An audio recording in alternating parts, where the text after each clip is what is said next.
Por la justicia peruana. Están con nosotros Carlos Macías, ex presidente del Tribunal Constitucional, y Roberto Vieira, congresista de la República. Quisiera que hablemos y de la ley de medios también, ¿no? Que el día de ayer ha emitido una resolución el Tribunal Constitucional. Pero yo quisiera que comencemos por el tema de lo que ha ocurrido ayer. ¿Es constitucional o no lo que ha ocurrido ayer, doctor Macías? Bueno, fíjese, el problema empieza con la inconstitucionalidad de la decisión que toma el juez Castañeda, que es un juez que viene de Chiclayo, es profeso para dictar la sentencia o la resolución que anula el indulto. ¿Y por qué es inconstitucional o inconvencional? Porque cuando la Corte Interamericana analiza el caso del indulto a Fujimori, concluye y ordena en la parte resolutiva de su decisión al Estado peruano, en la parte número 4, que sea la justicia constitucional la que se encargue de evaluar el indulto. O sea, no le corresponde al juez penal emitir esta resolución que se dio. Ahí empieza todo el problema. Y además se trata de una resolución que tiene 241 páginas que no ha cumplido con lo que ha pedido la Corte. La Corte ha pedido que se evalúe a Fujimori médicamente, que se llame a otros médicos, una serie de pasos de requerimientos, claro. Y que el juez ha hecho tabula rasa. Y es más, es un juez incompetente por dos motivos. Por lo que he dicho, la Corte Interamericana ha señalado que es el Tribunal Constitucional, o sea, una justicia más reposada, más reflexiva, ¿no es cierto?, más independiente, como lo ha demostrado con la ley de medios y otros casos, la que tenía que pronunciarse sobre la convencionalidad o constitucionalidad del indulto. Y no este juez, que además es un juez incompetente, porque Fujimori tiene que ser juzgado por sus pares. Y los pares de un presidente de la República es un juez supremo titular. Y el juez Castañeda no es un juez supremo, es un juez superior. Ya, pero digamos... Entonces, ahí empieza todo, ¿no? Ya, pero junto con esto, o sea, lo que ha seguido a continuación es que esto me imagino que tiene procedimientos. Tú presentas una medida cautelar, presentas algún tipo de protección para decir esto está mal hecho, esto no vale, pero lo que han hecho es plantear un proyecto de ley con nombre propio, ¿no es cierto? También, o sea, claro, digamos, la respuesta entonces tú violas la Constitución, yo también la violo, o sea, este es un solo de violadores de la Constitución, no, una batalla de violadores de la Constitución. A ver, lo que pasa, no necesariamente la decisión que ha tomado el Parlamento tengamos que decir que es una medida inconstitucional, porque las leyes pueden ser inoportunas, pueden ser inconvenientes, pero la inoportunidad y la inconveniencia no acarrea necesariamente la inconstitucionalidad, que es un análisis absolutamente distinto. Entonces, la ley desde un punto de vista político puede ser cuestionable, está dirigida a digamos, lanzar un salvavidas a Fujimori en la circunstancia en que se encuentra. Pero eso, en un juicio de constitucionalidad, llevado, digamos, a la instancia que es el Tribunal Constitucional, el tribunal hace otro tipo de análisis, que son análisis jurídicos. Lo que va a evaluar el tribunal es si la política criminal del Estado que establece esta ley es compatible con la Constitución y con los mandatos del Sistema Interamericano de Protección de los Derechos Humanos, que son cosas absolutamente distintas, ¿no? Ahora, lo que es increíble, y está con nosotros Roberto Vieira, es que una iniciativa similar fue presentada por Roberto hace 2 años y la gente que no quiso votar por ella ahora ha hecho un caballazo prácticamente el día de ayer, porque, o sea, ni siquiera estamos discutiendo el asunto de fondo, estamos discutiendo si se falsificó la firma de uno de los congresistas para exonerarlo del trámite de comisiones, y es bochornoso, ¿no? Sí, lamentable todo lo que ha pasado. También comparto la posición del caballero. Se ha violado la Constitución. El tema, la decisión del presidente ya era cosa juzgada.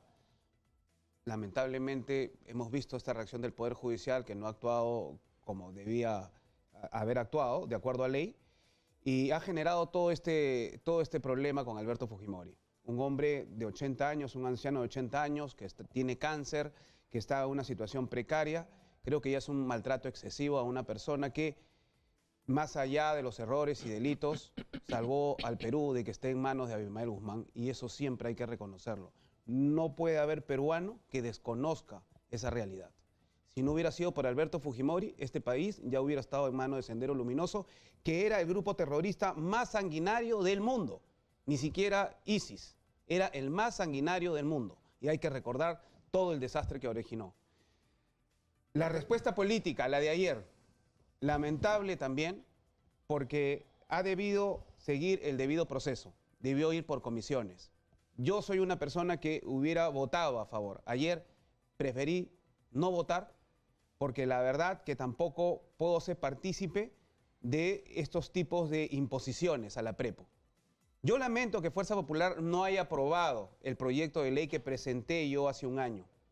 Quizás por X motivo, que ya no vale la pena mencionar, pero creo que hubiera sido un gran paso para que Alberto Fujimori en estos momentos esté en su casa, bien cuidado, y ellos apelando el tema del indulto, que definitivamente lo que se ha cometido es un acto anticonstitucional. Ahora, en la situación que se ha creado, ¿no podría ocurrir, que es algo que yo decía desde el día de ayer?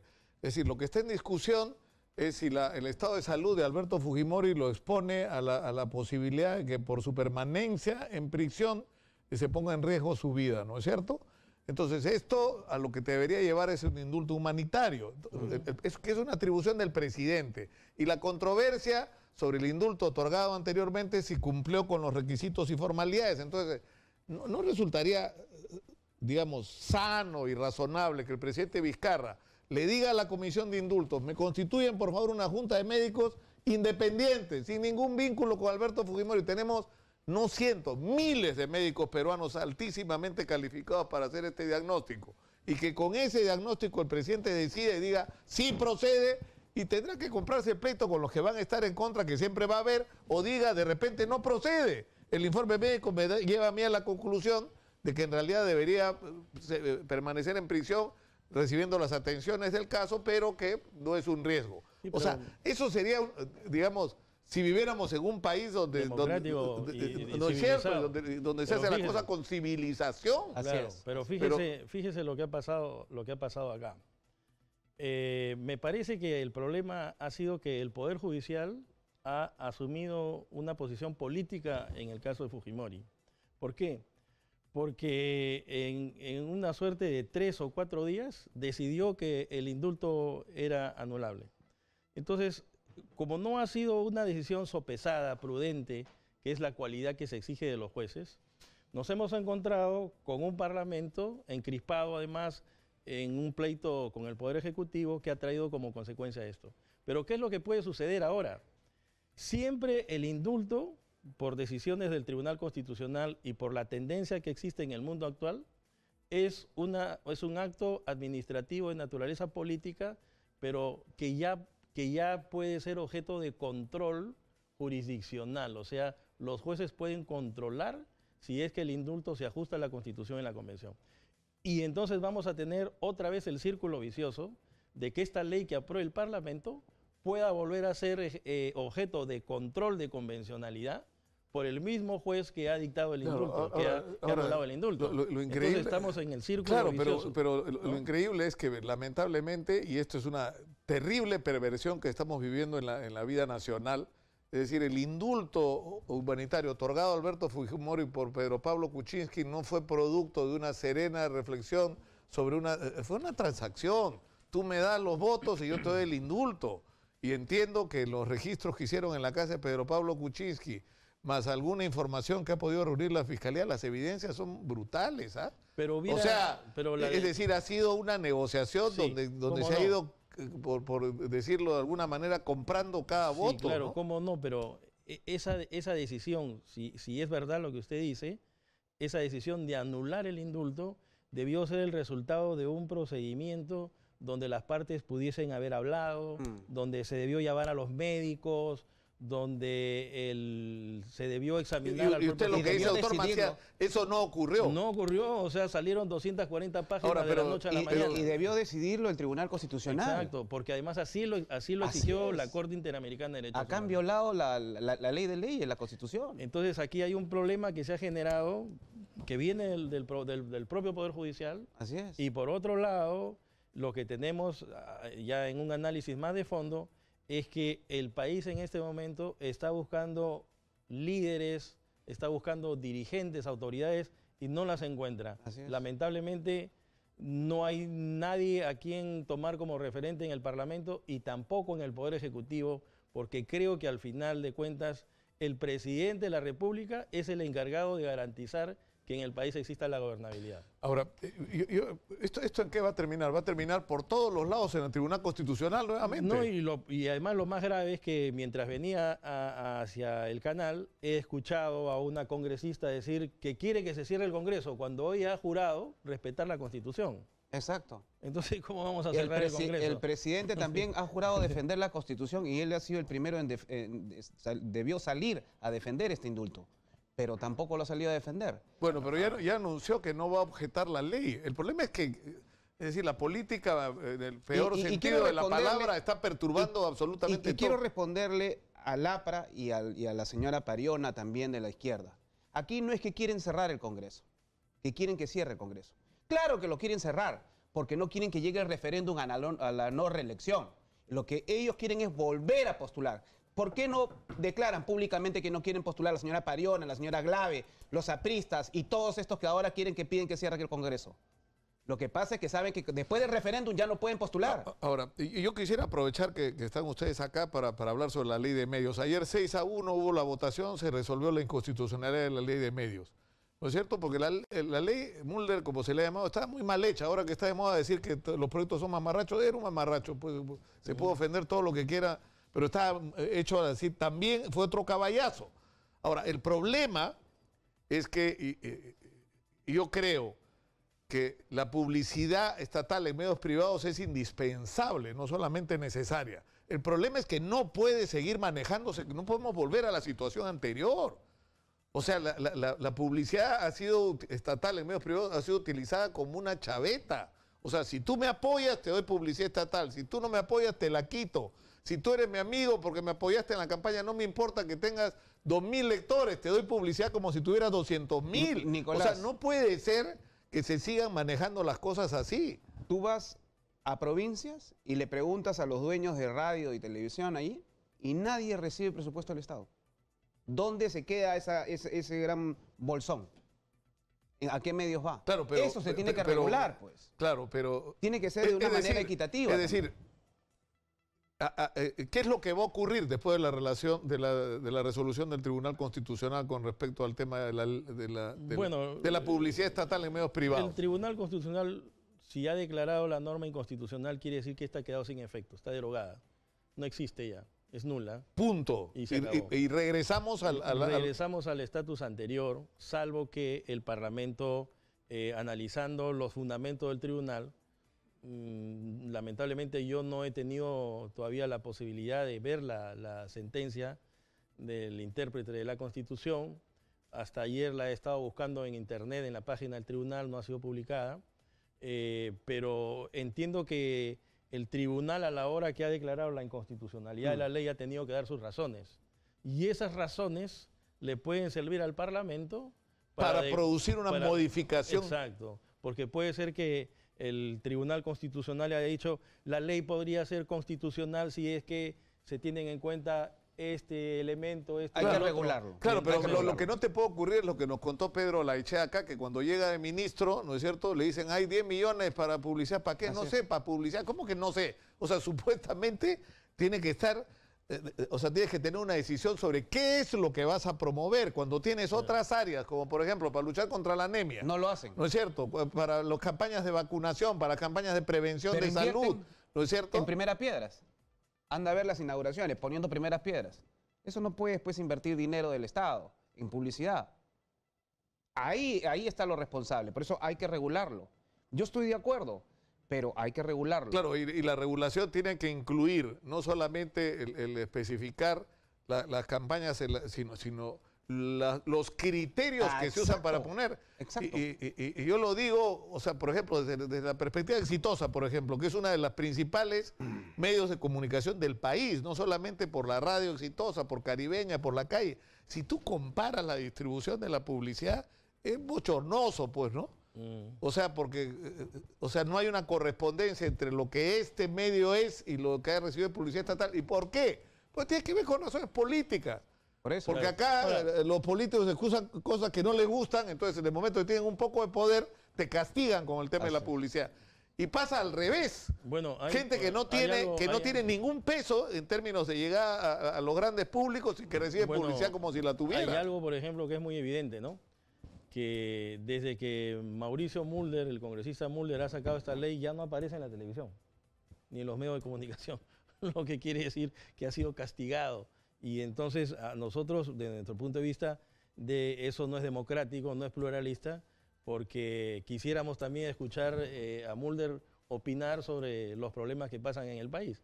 Era, digamos, un parlamentario que daba su opinión, era polémico, discutible, pero resulta que promovió una ley y ha sido castigado. Claro, pero el problema es que ahí se mezclan pues otro tipo de intereses. Por eso, Pero, digamos, o sea, en toda esta discusión que hemos tenido, que incluso acá la hemos tenido abiertamente, porque Philip era un defensor de la ley Mulder y yo estaba en contra, pero yo le decía, acá no es que hay dos posiciones, acá hay tres. O sea, porque yo creo que como se estaban manejando las cosas estaban mal. Y que hay que producir un cambio en el manejo de la publicidad estatal. Sí, claro. Pero el tema es que esto, o sea, se convierte también en un instrumento político, ¿no es cierto? Yo ponía como ejemplo a Mulder para ratificar su opinión, porque si la promoción de una ley implica que un parlamentario desaparece de los canales de televisión y la ciudadanía no puede escuchar su opinión, entonces, ¿qué pasa cuando hay otros intereses más grandes, ¿no es cierto?, que pueden beneficiar a algunos grupos económicos que están detrás de los medios de comunicación? Claro, pero eso es la discusión a la que no le queremos entrar, pues. Bueno, porque estamos discutiendo la crisis institucional que atraviesa el Parlamento, el sistema de justicia, el Poder Judicial, el Ministerio Público, la OMP, el Jurado Nacional de Elecciones, ¿no es cierto? O sea, no hay institución que no esté en este momento puesta en tela de juicio. Y los medios de comunicación y el papel que han jugado, ¿no es cierto?, en los últimos años. Este dinero ilegal de Odebrecht que ha financiado todas las campañas políticas, el 70, el 80%, ¿a dónde ha ido? ¿A dónde ha ido? ¿No ha ido a los medios de comunicación? Es un buen punto. Bueno, o sea, pero esa es la discusión. O sea, trata... en algún momento el exministro de Justicia decía, Odebrecht pone y saca presidente. Una de las cosas más importantes que está viniendo de la información que ha recogido el Ministerio Público de Brasil son las reiteradas declaraciones de los ejecutivos de Odebrecht, que la operación no era una operación del señor Barata, era una operación del señor Barata con el señor José Graña. Que más, a muchísima de la gente con la que hicieron negocios sucios ni los conocía Barata, que el que se los presentaba era Graña. Entonces, no era que Odebrecht ponía y sacaba presidentes. O sea, Odebrecht y el Grupo del Comercio, que además ahora quieren poner y sacar fiscales también, ¿no? Ahora, o sea, claro, eso es una discusión pendiente, ¿no? El problema también ahora es si es que el Parlamento decide ir a una nueva regulación de los medios de comunicación y la publicidad estatal, ¿quién le va a poner el cascabel al gato? Y si es que la ley va a ser, en este caso, digamos, diseñada, redactada conforme a los fundamentos del Tribunal Constitucional, y si este tribunal no va a volver a ejercer control de constitucionalidad, o sea, si no la va a volver a anular. Yo soy partidario también de que, además, no he escuchado los fundamentos del tribunal, pero si vivimos en una economía de mercado donde el principio es la iniciativa privada libre y donde el Estado no interviene, no subvenciona, entonces quiere decir que los medios de comunicación como empresas privadas tienen que competir en el mercado y el Estado regula, pero no promociona ni apoya. Entonces yo no sé cuáles podrían haber sido los fundamentos del Tribunal Constitucional para declarar inconstitucional una ley cuando veíamos, por lo menos mientras la ley estaba vigente, que no ha habido menoscabo a la libertad de expresión y que todos los grupos en un sistema democrático como el que todavía tenemos hasta ahora, todos se han podido... O sea, usted, doctor Macías, hubiera votado en contra de la inconstitucionalidad. Sí, yo sí hubiera votado en contra de la inconstitucionalidad. Y a favor de la ley. Claro, es probable que quizás hubiera terminado en una sentencia interpretativa. ¿Qué es una sentencia interpretativa? Es decir, más o menos coincidiendo con ustedes, la ley puede ser la ley es constitucional en tanto que se entienda o se interprete, y ahí vienen las regulaciones. Lo que en la doctrina se llama sentencias interpretativas, pero que Antero Flores Arauz le puso el mote de legislación positiva.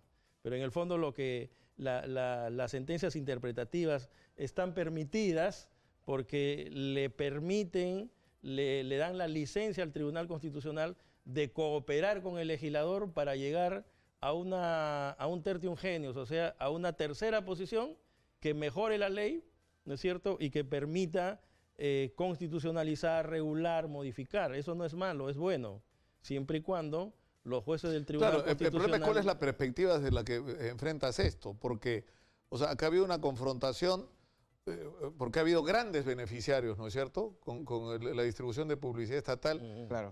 incluyendo aquellos que si se hace una aplicación razonable de la publicidad de cualquier tipo, no solamente estatal, sino privada, no recibirían ni la 10ª parte o nada de lo que han estado recibiendo.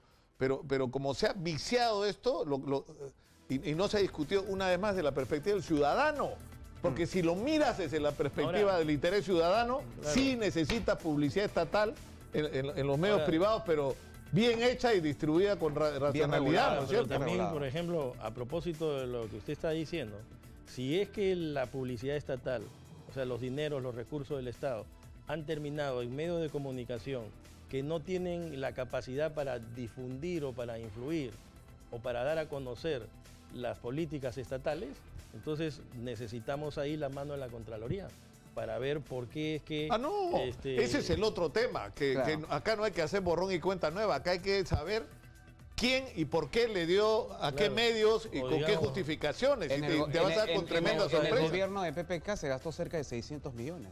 Entonces, en 2 años.